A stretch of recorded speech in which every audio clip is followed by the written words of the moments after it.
In this week's episode of The Best, how do you get down to being able to articulate the ultimate why of what you do to your audience? Let's take a look at a story as to how one firm found how to really tell what they're all about. Take a look at this one.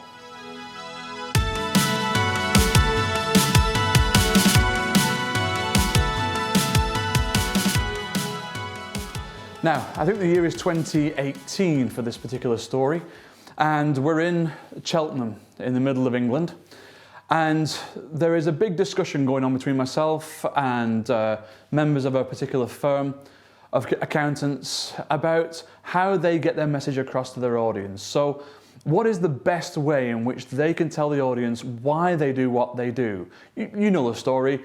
We put on our websites accountants and business advisors, and then there's a list of services, and there's a list of qualifications and letters that we have after our name, and very little in the way of proof of what we do. And so I was talking to the head of the practice, and I like to annoy and wind up my clients from time to time, and this was no different. And so what was coming out when I was asking him to articulate to me why he does what he does, it was the same old thing. Well, because we want to help people. Why? Well, because we want to make a difference. Why? So what? Why? So what?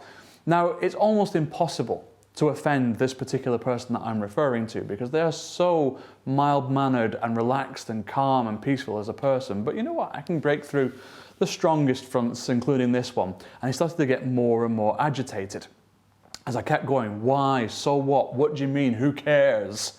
And pushed and pushed and pushed until finally he snapped, slammed his hand down on the table and said, "Damn it, Martin, we give people the business they need so that they can have the life that they want." And there was a little hush in the room. And I was like, "What did you just say?"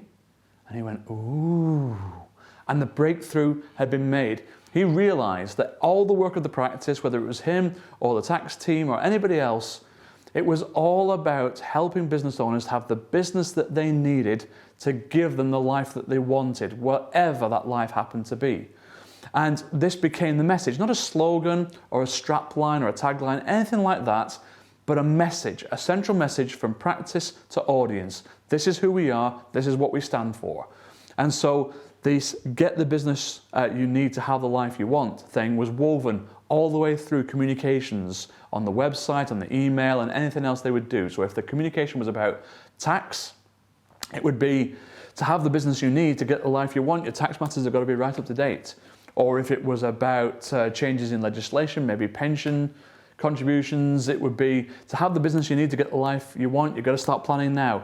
And there'd be a pension article after it. So this became this central thing. And another firm saw this and said, "Can we steal that?" And I said, "No, you can't." He said, "Well, that's what we're all about. That's what we want to tell people about." And we tried to find an alternative that said the same thing, but in a different way.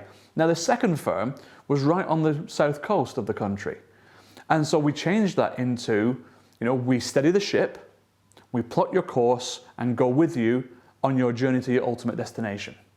Same thing, said differently. And those two firms communicated that message in those ways. And it's become the go-to phrase now, or mantra of the firm. They're now identified by these things. So the best way to get your audience or potential audience to talk to you about working together is to articulate the message as clearly as possible. If you want some help with that, click that link below you can see in this video and we can start the conversation straight away. And until then, I'll see you on the next episode. Bye for now.